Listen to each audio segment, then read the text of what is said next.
Welcome to the Danny Clinkscale Reasonably Irreverent podcast. Insightful and witty commentary, probing interviews, and detours from the beaten path. Every once in a while, we have to bring out the big dog. Yeah. Oh, God help us. It's time for Danny Unleashed. Sponsored by Easton Roofing, where integrity matters. Go to eastonroofing.com for more. That's right. Joe and his team are absolutely the best. Easton Roofing. Go to eastonroofing.com. Whether you need a repair, yes, they're happy to do repairs. A lot of roofing companies aren't going to mess around with that. Or if you need a full roof, remember, when the weather is cold, there are only certain materials that are approved for weather under 40 degrees. A lot of companies don't pay attention to that. They throw your roof on. 2 or 3 years later, you got big problems. I'm convinced that's part of the reason why I had to call Easton Roofing, because the company put the roof on when it was too cold without the proper materials. That never happens with Easton Roofing. Call 913-257-5426. Find them online at eastonroofing.com. Easton Roofing, integrity matters. Danny, how are you, my friend? Just fine, Soren. Wonderful holidays. Did you good? I'm glad. Your girls were in town. I know that was good times. Yep. Actually, just bade farewell to the older one today. We went to lunch and had a nice lunch with her and her boyfriend, and they're headed back to San Francisco in the morning. And my younger daughter, went back to New York City a couple days ago. So they came in from each coast, and we had a wonderful time. So good for you. It was great times, yeah. Got any great New Year's resolutions none of us care about? I'll give you one answer, and then I'll give you the real unleashed answer. I think it's a wonderful thing that people do, that they, try to redirect their lives in a positive direction. Hell the freak no. I've never made a New Year's resolution. I think it's a pathetic and weak-minded enterprise. If you've got something good that you want to do in your life, just do it. Don't use some harebrained excuse like arbitrary the first day of the year, an arbitrary date, and say, that's especially if you're like, well, I think I'll make that my New Year's resolution. So for now, I'll just spend the next 6 weeks in the drunk tank. So no, I don't have a New Year's resolution. I've never made one, and I will never make one. Well, I thought I was kind of rough on the New Year's resolution people, but you just made me look like a real softie. Wow. A sweetheart. Well, I prefaced it with the nice answer. I do think you got to have it weak. you got to have a day to start. Right. Whether you do something, I guess, fine. But the thing is, I guess my attitude toward it is more the fact that most of them are just such a disastrous failure. You hear people making them, and then you see them on January 18th, and it's like, it sucks! Yeah. How's the resolution going? What? Huh? I did what now? That's the treadmill is already at the garage sale. I would bet if you took people who made a resolution like that on New Year's and compared it to people who made a resolution to change their life at any other time of the year and checked out the success rate, I'm sure it's much higher during the year than January 1st. I would disagree. I would, because I think people are making the choice because at any given year, like, I got to go now, and they go. But say, well, it's this day, I got to do something, so I'm going to say this. I think your heart is more into it, you're more committed if you do it just when you think you're going to do it. I'm with you. I think it's. I think also it's a hard time of the year to really do that. I think you're coming off a time of... And I, again, disagree. I think you're coming off a time of joy and largesse and happiness, and then all of a sudden... And numerous days off and all kinds of distractions that you don't normally had, and you're headed into a calendar time of the year where you have the fewest distractions you're going to have. The next day off for most people is not until June or the end of May. Mm-hmm. That gives you a chance to create a routine and get things going with normalcy. So I disagree. I think the holidays are a time that you fall down and you have a chance to get a rhythm and a routine going after the first year. I think a higher percentage of people make their resolutions out of pressure or because it's that date than other times of year. Did you feel pressure to have a resolution? I wouldn't have probably had one. I mean, you said, I'll do one. I did, yes, actually. I mean, I said, that's awful. I want to do this because everyone else, this would be my resolution for the year to do this. If today was December 14th, I wouldn't have decided today to stop doing what I was doing a year ago. You live by yourself. Who's holding you accountable? the people that I see every day. You said, Yeah, hey, it's do this. And been I said, working sure, I'll do this. pretty well with us, But Kay. if you'd said, what's your resolution? I'd said, I don't have one. I think if I the Well, then you should be like, I don't have one. Danny's just like, I don't have one. I think if Be I more like think Danny. if like That's a lot of your people do what I resolution. just did. Stop caving to peer pressure, Curtis. I think a lot of people do what I just did, and that didn't happen during the year. Well, as I much. think those aren't really resolutions. I think those are just people who want to be in the conversation. Fine, but that's where a lot of resolutions that's are. where a lot of resolutions come from. I also think it's too soon. January 1st is the day after New Year's Eve.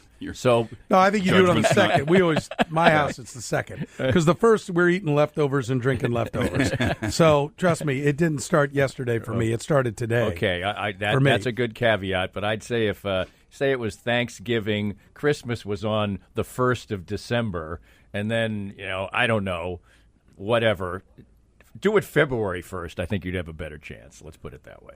See, just for me personally, like we were talking, a buddy of mine's like, I think I'm going to have like a no alcohol January. I'm like, well, that's not happening in my world.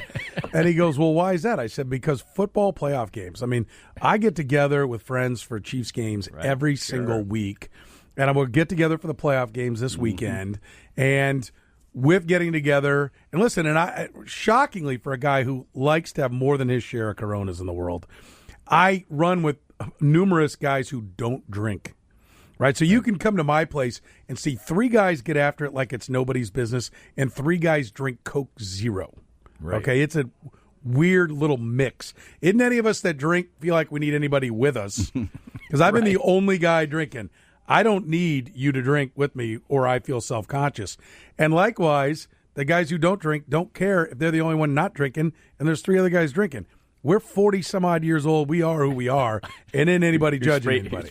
Speaking to the Right? choir, I often am at family gatherings of my family, and there might be 15 people there, and I'm the only one who's drinking. Right. So I don't care. But I'm down for that. Like, take the month, give your liver a rest plan. But I'm like, February's the month that's gonna work. Got to get through the Super Bowl. Yeah. The football season might as well be called Drink Year or something. Because it's just that's like we gather around as a community, largely in this country around football, and with those gatherings, one of the things that we makes like it our the booze. most popular sport is that community feeling you don't get with most other sports. They get it with soccer in the UK, and maybe we'll have it at some point here with the MLS. But do you drink when you go to a Royals game? Yes. If you have season tickets, probably not. If you have season tickets, you're probably not every game. If you go 4 times a year, that becomes a gathering spot, so on and so forth. But I hear what you're saying, and listen, if you want to be better at something in your life, then get to doing it. But I think there's something to be said with, okay, I need a start time. I don't disagree with that. I think it's just, also, I think you're really kind of setting up, you'd be better off if you just do it on your own and never say it to anyone. But when you do make a New Year's resolution, usually it's like, hey, what's your New Year's resolution? Oh, I'm not going to drink Coca-Cola. I'm off caffeine for 6 months or whatever. I don't know. Pick your poison or lack of poison. You've usually announced it to the world. And I think that probably creates a little more pressure, too. Maybe that's good. Yeah. Maybe that's not good. I think it's generally not easier good. to stop doing something that you didn't tell anyone you were doing. Right. Oh, okay. I'm just going to quit. Right. There was a point in my life where I was like, it was a bad, I had bad, I won't go into the personal details, but it was a bad moment in time, okay? And I said to myself, well, this could go one of 2 ways. I could either, be boozing it up like nobody's business, or I better go in the other direction. So I went in the other direction. But I didn't tell anybody I was doing it. I just did it. And so that didn't create any situation where, anyway, I know, Dan, it's tough. We can't go for a beer or whatever. So, hey, but since I had cancer and did all that stuff, I still have a, live and let live, more of a live and let live attitude. I just think New Year's resolutions, for me, I think it's a bad idea, and I think it's generally a prescription for failure. But, hey, whatever. If it creates an opportunity in your life where you succeed because it was a date in time, great. As you get down, I just don't buy it generally. As you get down the line, it's like if you make yourself commit to something and then you don't succeed in that, does that failure drive you to other issues? Is there, like, sit there for an hour and The road come up to hell with is the paved with lingering, good intentions. the lingering All right. manifestations of So failure. now while you're driving around, think about this. You've heard all of us talk about it. Which one of us in this room, counting the other side of the glass, has failed the most at resolutions? Well, me, certainly not, because I've never made one. Okay. I would say maybe you. No. You? I vote Curtis. Generally make resolutions, though. I fail a lot, but I don't.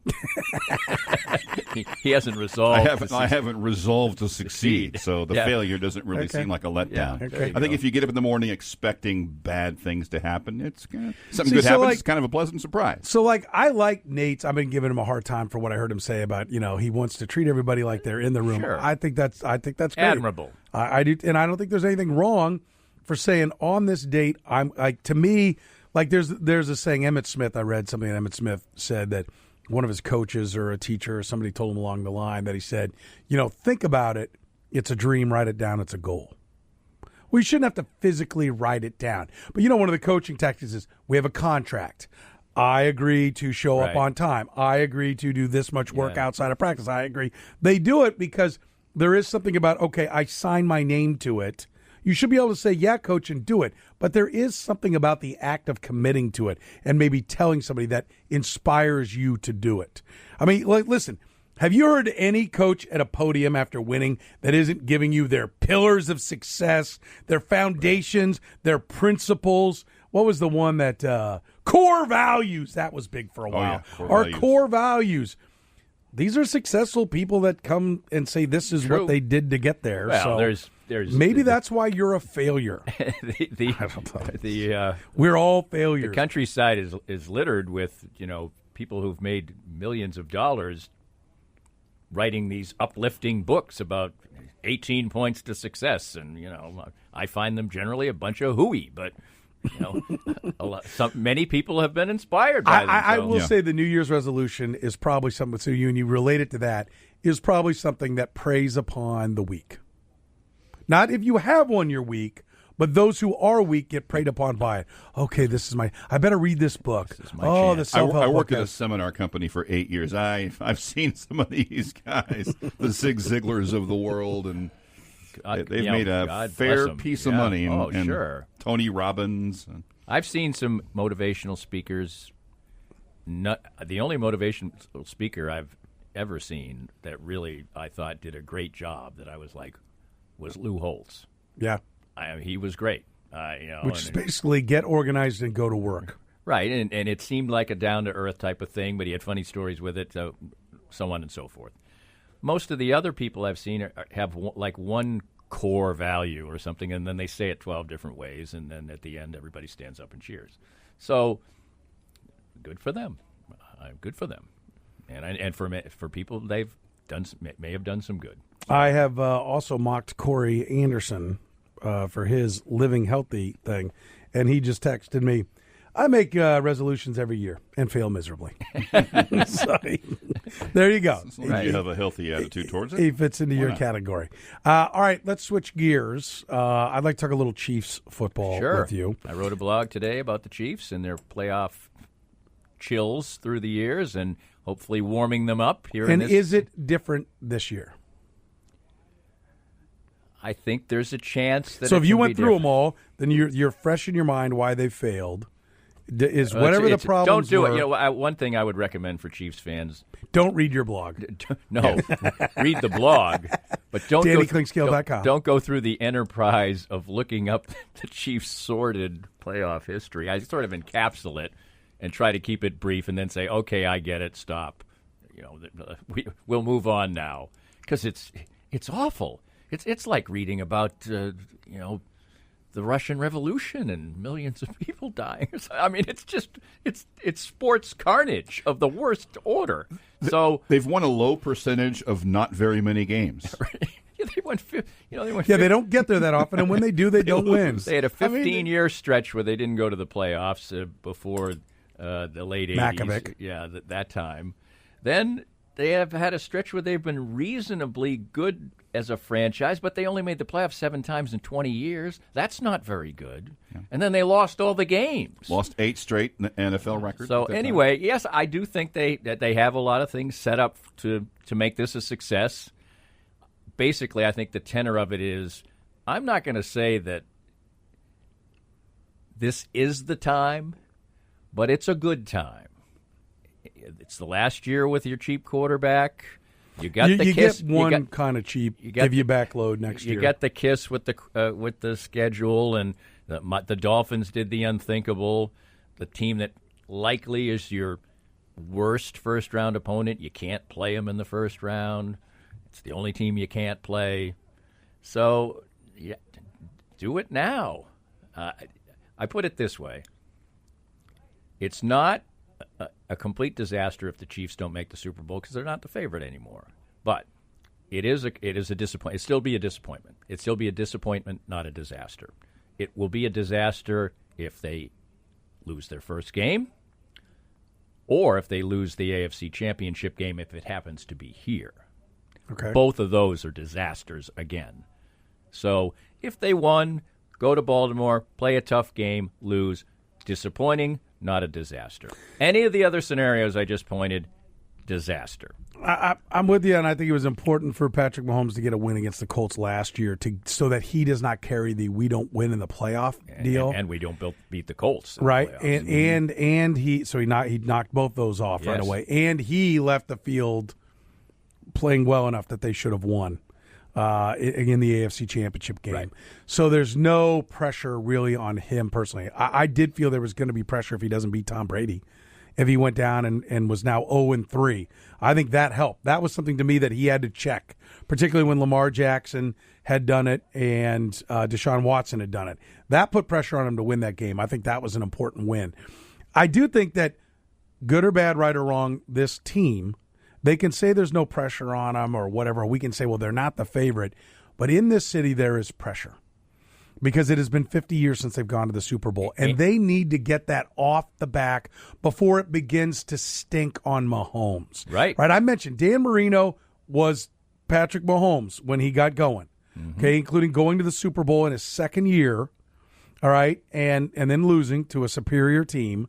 But giving every indication that they were going to be going to lots and lots of Super Bowls, and he never went back. He even got the can't get to the Super Bowl thing. They couldn't even get any traction on that because he was setting records, and he went to the Super Bowl in the second year. Well, this will be his third year, but second as a starter. It'd be nice to get that pressure off. It will rebuild if he goes 9 or 10 more years without getting there, right? It'll begin to build up, just as I believe it's building up on Aaron Rodgers now. Right. Well, one Super Bowl is starting to be what everybody says about Rodgers. That's why I think that every time you don't do it, it's a big deal. No matter what you think and no matter how much time you think you have, Aaron Rodgers has been one of the best, 3 or 4 quarterbacks in football for years now. Years. And he's made one stinking Super Bowl. And it can happen. You can be a good football team perennially, and it could happen to the Chiefs. It can. Will it? I don't think so. I think he's too good. As long as Andy Reid is motivated, and I think as long as he's standing there on the sidelines with a clipboard in his hand, he's motivated. It should happen at some point, but there's no guarantees ever, and this is a great opportunity this time. And there is a little bit less pressure. You put it great. You put it in great fashion. I put it in different fashion in the blog. There's always going to be pressure on a Chiefs team until they relieve it by at least going to the Super Bowl because all their fans, even the youngest fans, had to live through even those who only came aboard for Patrick Mahomes, like Royals fans in 2014 and 15, they got a dose of it last year. The guy lined up offside. We never got the ball. I mean, so even they've got it. The old fans have had to live through all of it, but at least they had that AFC Championship game in the middle. So then you're slightly younger. You've had none. You've had all this disaster. And even if you're, like I said, a newbie, you had last year. So, yeah, your whole fan base has been scarred in some way or another. one day before they play their next game with the 50th anniversary of their championship. They're going to get a nice reminder on Saturday before they take the field at 2 o'clock on Sunday just how long it's been, a half a century. And lastly, and then we'll take a break, as I'll say this, is, and I do believe it, they have to carry the sins of those that came before. I mean, Andy Reid has only taken 6 runs at it, this being his 7th, but it doesn't matter. He's not just his coming up shorts. You begin to inherit it all because the fan calls, from doing post games or doing the shows, the fan calls starts out with, why didn't we run the ball more? And it quickly pivots to, I've been a ticket holder for 32 years and I've only seen this many wins. And it just adds on. You don't get a choice. You wear it. Mahomes has been immune from that, but it will eventually get on his back too. Absolutely. That's why I say, and listen, the guys who have been great generally kick it down early and then add on. Mm-hmm. Right? It's There's no precedent for what Andy Reid's trying to do. Andy Reid is in uncharted waters about making your first Super Bowl this far in from people who coached in the Super Bowl. And Bill Cowher at 14 years is the longest to get there and win. And Reid himself is 2-5 in the playoffs with the Chiefs. So he's not just wearing the stink of past times. Now, he's chipped away a couple of things. He ended the losing streak, and he ended the disaster streak against the Colts. So he's done a couple of good things. And he ended the home losing streak. Right, but besides that, he's lost them all, and he's lost some epic ones too. So, yes, it's a good time to slay the dragon. I will say this though, on an individual basis. A division championship season is a success, regular season, and getting to the AFC championship game to me is a success. The season in and of itself in a vacuum will be a success if they win one game and go lose the AFC championship game, wherever it is. Huge disappointment if it's to a lower seed in their place. I think at home it'd be really bad. But it's a disaster because if you get upset at home in the AFC championship game and you've been to 3 Super Bowls in the previous 6 years, it's not the end of the world. You've proven you can do it. They haven't proven it is a failure and a disaster. Mm-hmm. I'm not arguing that it's a disaster, but it's a disaster because of, again, past transgressions. Oh, if they won the Super Bowl last year and then it happened, sure, it would be very disappointing, but it wouldn't be as bad. Right. Or if or if this is 8 years down the road and they've got 2 Super Bowls under their belt. It's a little harder to make the linkage upset. if you won. The other problem, year. if they lose a game at home, is it's going to come against a decidedly lesser opponent. I mean, it just is. I mean, because Baltimore will have gotten beaten, and they're really the only other team that anybody's not afraid of, but feels like is a true Super Bowl contender. So you would be losing to a diminished Patriots team or whatever, whoever you lost to. Well, it wouldn't be the Patriots in the AFC Championship game. No. But I will tell you what, I want. But you lose to the Buffalo Bills at home in the AFC Championship game. It's bad. I think this organization needs to face down its fears. The way the Red Sox needed to be down 3-0 to the Yankees and face down their fears in 2004. And then when they did that, came back, first team ever to win 4 in a row. And then it's been a championship contender every season since, plus what, 3 more? Right, I think 3 more, yeah. So 3 more championships, is that right? The Red Sox won 4, they won 3? 4. 4 in this won stretch, 4. I think. Yeah. They won 2. That first 4, wave kind of won 2, and then they won 2 13, year of late. A year ago. So they won 3 more championships and were in the playoffs numerous other times.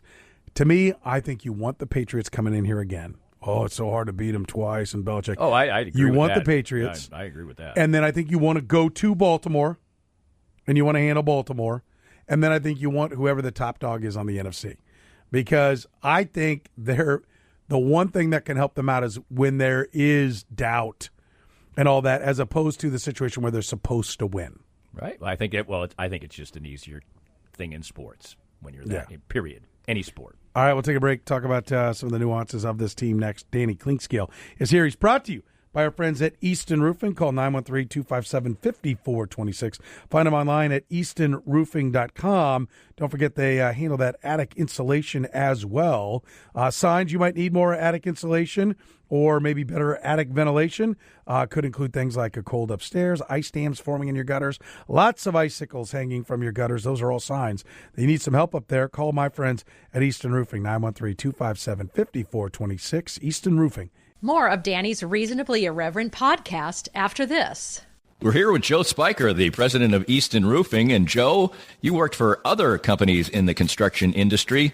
What inspired you to start your own company in Easton Roofing? Well, you know, Danny, when you are working for somebody else, you oftentimes don't get to see the project through from beginning to end, and you don't get the final control over the customer experience. And I wanted to build a place where people can come and get work done on their house and not have to worry about being treated the wrong way and get a good customer service experience start to finish. The company slogan is "Where Integrity Matters." Why is that so particularly important to you? Well, for us, what that means is treating each other with respect at work, treating our clients with respect, and making the right choice, especially when no one's looking. So when you're presented all the time as a contractor with choices that have to be made, are you going to make more money on this if you cut a corner? And we just wanted to make a place and a slogan that said to our people and to whoever is our customer, we're not going to do that. We're going to make the right choice regardless of profit. Easton Roofing, where integrity matters.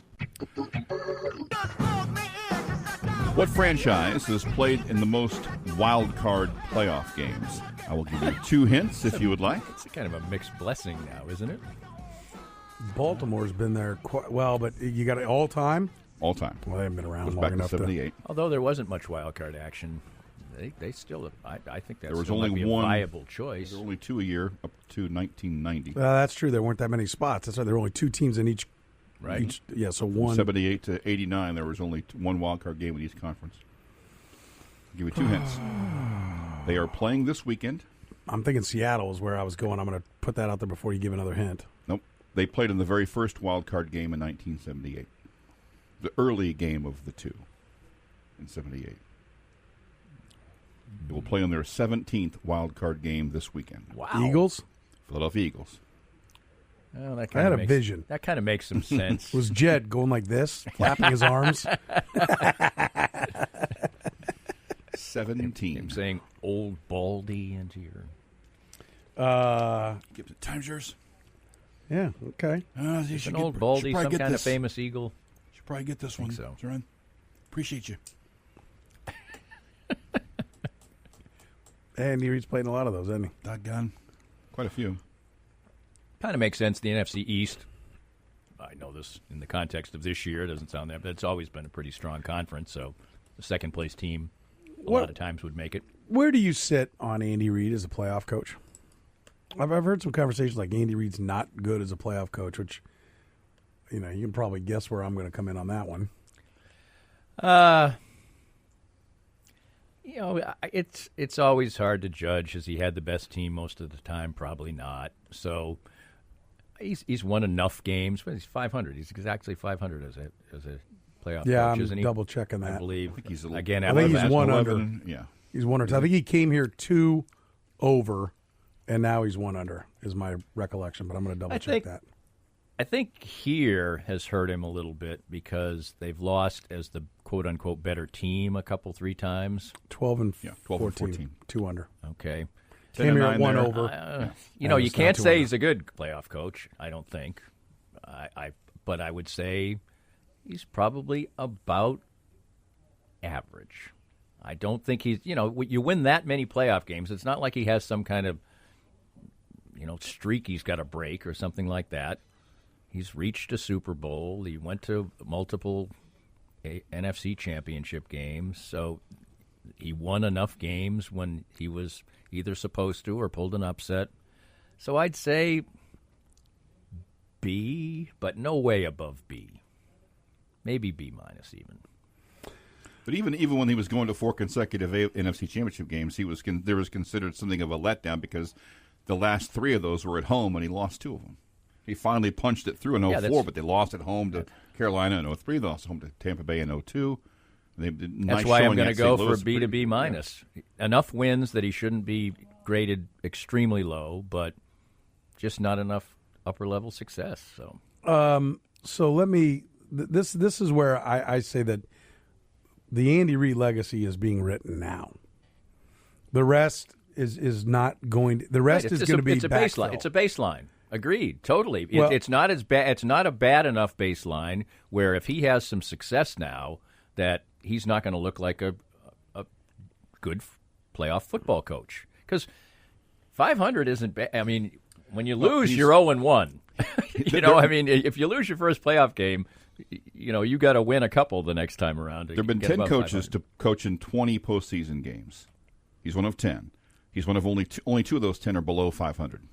And the other one is Bud Grant. So let me say this: like here are the coaches that have more. Wait, so what'd you say again? I said there were 10 coaches that had at least 20 playoff. They've coached in 20 playoff games. Of those 10, he's one of only 2 that are below 500. Him and Bud Grant are below 500. Everyone else is above 500. Okay, give me the list the coaches slowly one by one. Bill Belichick. Okay, Tom Brady, Don Shula, Bob Greasy, and Dan Marino. Tom Landry, Roger Staubach.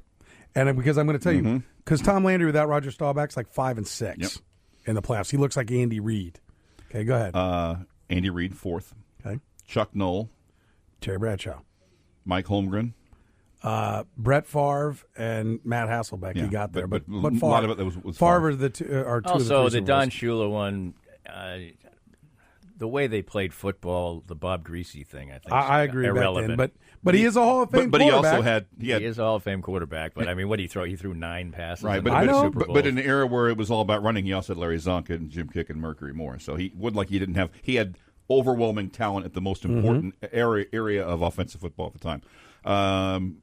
7, Joe Gibbs. That's the guy. That's the guy. That's the one guy that I always say. Listen, I don't know what 4 go on Mount Rushmore, but I know Joe Gibbs is there because he is the only guy that has kicked ass in the Super Bowl era with 3 different quarterbacks. And 3 different, 8. not very accomplished quarterbacks. Yes. 708 winning percentage, only bested by Belichick in that group. Bud Grant. Fran Tarkenton, Hall of Famer, held the touchdown record for 20 years. Yep. But he didn't have Tarkenton all the time. He went to a Super Bowl. 2 of the 4. He went to Super Bowl with Joe Cap. Again, back in the Greasy era. Yes, I know. When he was. I agree. Let's see. We've got Bill Cowher at 9. Even though he sucked, that team scored like 50. Was scoring 50 points on a routine basis. Yeah. It was And ridiculous. Roethlisberger is when he finally kicked the door down. And Dan Reeves. Elway. So would you, out of the list of quarterbacks we've talked about, though, is not the worst one to go to battle with Donovan McNabb and Alex Smith? Yeah. Yeah. I mean, they're there with because neither one of those guys. Even if you want to talk about Kilmer Gibbs and Meredith. Yeah. And, the times when those guys weren't winning, like they were getting there and not winning, they were running out the McNabbs and Alex Smiths of the world.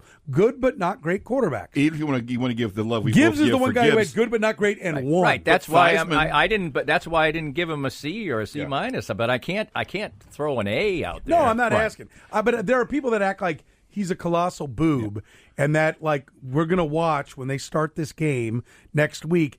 He better not wear white pants because they'll be yellow by the end of the first quarter because he's going to wet down his leg. It's just the whole thing of the fact that he's had enough examples of the fact that he isn't a good clock manager, and you've mentioned the aspect of the quarterback, but he's done some things that are easy. Where did he miss the clock last year? And when he didn't.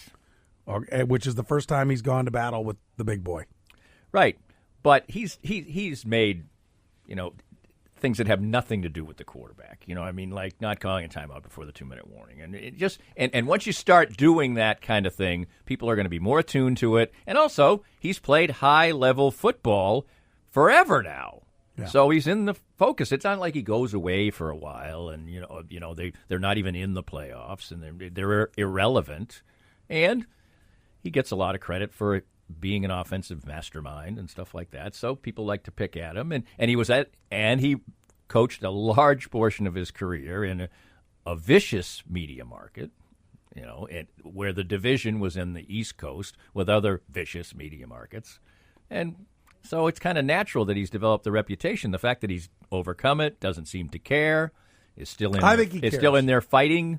I think Roy Williams cared. I think he cares. I said he doesn't Jim seem Boeheim to care. Cared. Yeah, they all cover he doesn't, it up. They care. Well, Boeheim didn't cover it up. He clearly was pissed all the time. But and Roy, you can on the best days. Roy's always been flinty. Listen, I don't think there's a whole lot of difference between Boeheim and Reed. Because Reed gets sour and gives people looks and but he's a far. Believe me, I was around him. You were around him. Reed's a far more pleasant man. No, the difference is he carries so much clout here. He's only up there for about 8 minutes, so it doesn't have a chance to get worse. Right. They shut it down. I mean, there was a time where you didn't get to basically, here's your 14 minutes a week. Well, Jim Boeheim will always have a soft spot in my heart because when he was the coach of Syracuse, I did morning drive, but then other times I was working the night shift when the games were on, and I had to get the sound bites ready for the morning. And Jim Boeheim would have his post-game interview with one of the dopiest announcers in the history of broadcasting, Doug Logan. You remember him? I do remember Doug Logan. Boy, was he a moron and a half. But anyway, so he literally would just say, "Coach, what do you think?" And Boeheim would rip off like 4 perfect 22-second sound bites in a row about the game. Bang, bang, bang, bang. Done. Thank you, Coach.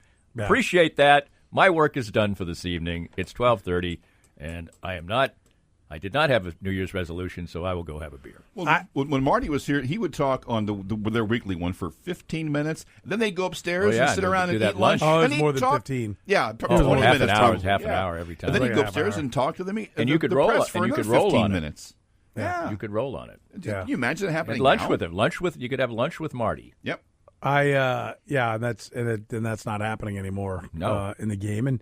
And listen, I bristle at the idea that he's not good. Right? You want to say he's not good as a clock manager, as long as you also say he's not bad, I'll leave that alone. Well, like I said, I gave him a B to maybe slight B minus. But then when I hear that, like, well, he's no good in the playoffs, I'm like, well, he came here. I think McNabb was a little better than Alex Smith, a little bit. Okay, not a lot, but a little bit better. At his peak. And so he did better there.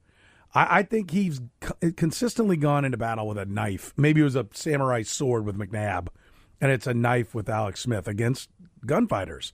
And I think now we're finding out. Yeah. Like, I do think, like, if he tanks the first game and he's 1-2 with Mahomes, it's okay to start going, all right, where's this going? Well, you probably also would have to look closely at some of the games that we're talking about that he lost in the playoffs that probably has soiled his reputation. And some of those teams were not led by fine quarterbacks. Well, and I will tell you, he won games with Jeff Garcia.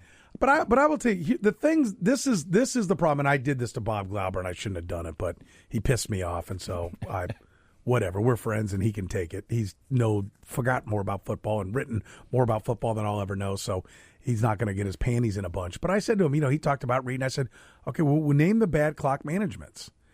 And immediately the games that get thrown back at me, like when I'm on in other towns, like, well, and I said, okay, like, which ones you talking about?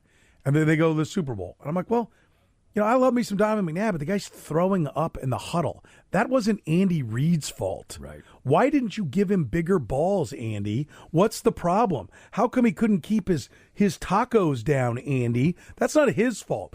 And they labored down the field, and I think McNabb was part of it, whether it was nerves or not conditioned or what. That's Tom Brady's never thrown up.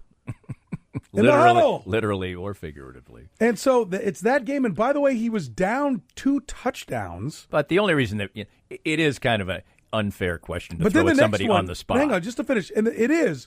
But these are what everybody brings up. This is what this is. Yeah. So I ask you, what is the foundation of that statement based on? Then you should be able to answer it. Whatever you answer it is the foundation you're putting it on. I think and the that's next fair. one is, if you're going to cite the history, you if should you at least have some case law. He sucks with the okay. Where are they?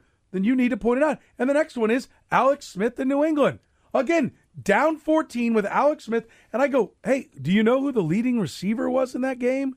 Do you know who it was? He was, who he was throwing the ball to, who was running the ball? They're like, they act like, well, it's like Mahomes and Tyreek Hill. And they're, I guess it was Alex Smith. That was what? What was that, 15? 15. So 15. Like, I do this because even I forget. Like, I bring it up all the time and then I forget. Here's the box score for what he was in. Again, completely outclassed by the Patriots.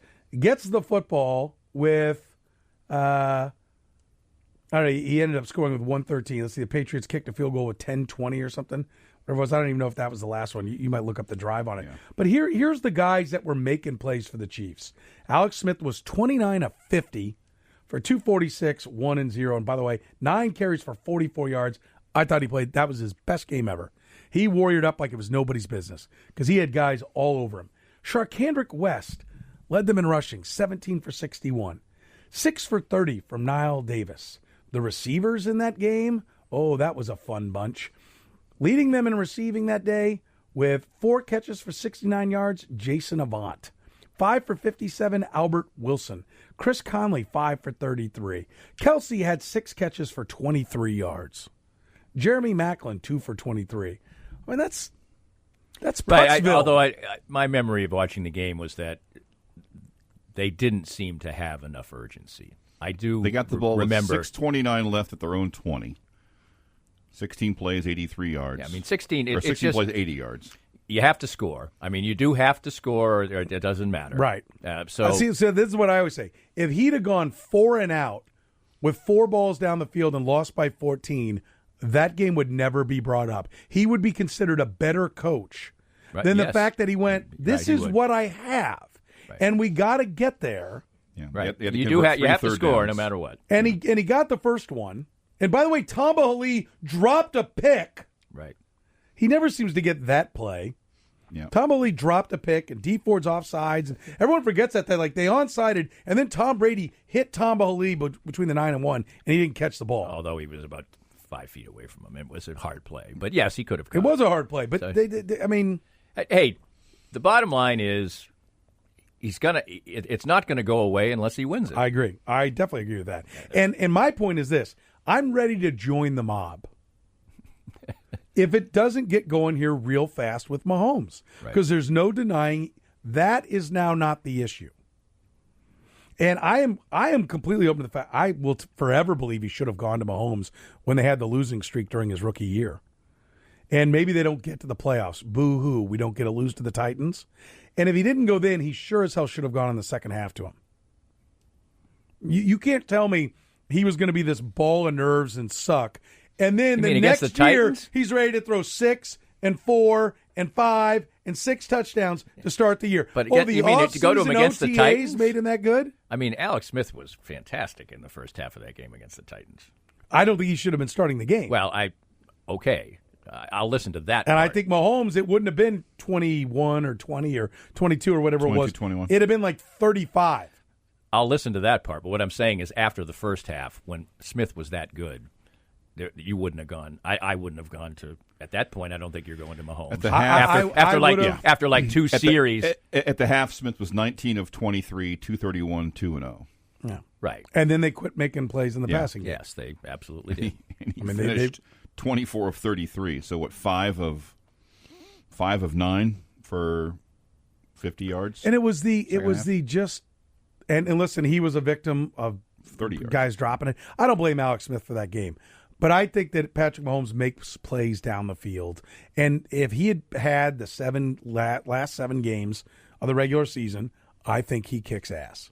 I refuse to believe that there were these 7 miracle weeks, 8 with the playoff game, that's what made, and the OTAs are what made him what he is. He was ready to go, and they didn't go to It's generally what I say about great baseball players. Usually they're just, here they are. They're great. Like when we were lamenting before the Royals won. When are we going to get one of those guys? Hosmer, 4 years in, he sees what he is. Moustakas, he takes forever, and we'd get, we'd hear, Dayton Moore talk about the 2,500 at bats or whatever 1,500 it is, at bats, whatever it was. And I was like, you just picked it out of the air. If you had the picked it out of the air because he's 499 short. Right. Yeah. If you had the guy, he would have shown it to us by now. Now, did those players end up being fine players? Yeah. But if you're going to be A-Rod or somebody like that, you're going to see it right away. Yeah, guys usually blossom at 27. Ken Griffey Jr. didn't take 1,500 at bats to get rolled. Don't you think we would have seen it from Mahomes? Maybe they don't win in New England because the Patriots confuse him, but they don't lose to the Giants. Evidence is that he would have been fine. Yeah, the way it's worked, you can't argue with either. I mean, he came out unless you were good enough that year to go, right? And you didn't even get by. Maybe you weren't. Their defense was pretty porous. It wasn't as bad as it was the next year. But it wasn't. It was definitely getting there. There's no doubt. Yeah. All right, we'll take a break. More with Danny Klingscale, brought to you by Easton Roofing. More of Danny's Reasonably Irreverent podcast after this. We're here with Joe Spiker of Easton Roofing. And Joe, oftentimes people will wait to replace their roof until there is a weather event. What should they know about that? Well, Danny, the important thing to remember is if you're going to turn in a claim to your insurance company, you want to make sure that you actually have damage on your home. If you turn in a claim to your insurance company and they send an insurance adjuster out, it's going to be a claim whether they give you $1 or $10,000. So it's important to make sure that you actually have damage on your home before you turn that claim in. And all you have to do is give us a call. We'll come out, take a look, and make sure there's real damage, and we'll tell you if there's not. Maybe it's just a small repair and it's not worth a claim. So it's always smart to get somebody you trust to make sure there's damage before you turn in a claim. Quality advice and guidance from Easton Roofing, where integrity matters. Hi, you're in the program on Sports Radio 810 WHB. Soren, Petro with you. Danny Clinkscale in, brought to you by Easton Roofing. Integrity matters as we sure does in every way. In every way. K-State, did you have a reaction to the Cats in the bowl game? I thought it was very disappointing. You're not going to. They had an overachieving season, but to have that kind of offensive performance when you've got a good offensive line, you're reputed to have a good quarterback. Do you want to use him? They only ran 41 plays, so I have to, there's a caveat to that. But they ran way more than they passed, and the running wasn't working. But it was a close game all the way, so you're going to stick with what you do. But, I mean, they pretty much got torched. It looked there at the end like they're going to K-State this one and somehow win. I mean, because they got outgained like 440 to 170. Well, and that's my deal. He got outgained a number of times. I think he's a tremendous game manager, but that offensive line should have worked over Navy. And to me, all the frustration's on the defense is on the offensive side. Oh no, I thought the defense, while they gave up the yardage, they kept the contain. They contained Navy. Navy had been scoring a whole bunch of points. They allowed a few really big plays, but down to down, they did a pretty good job against the option.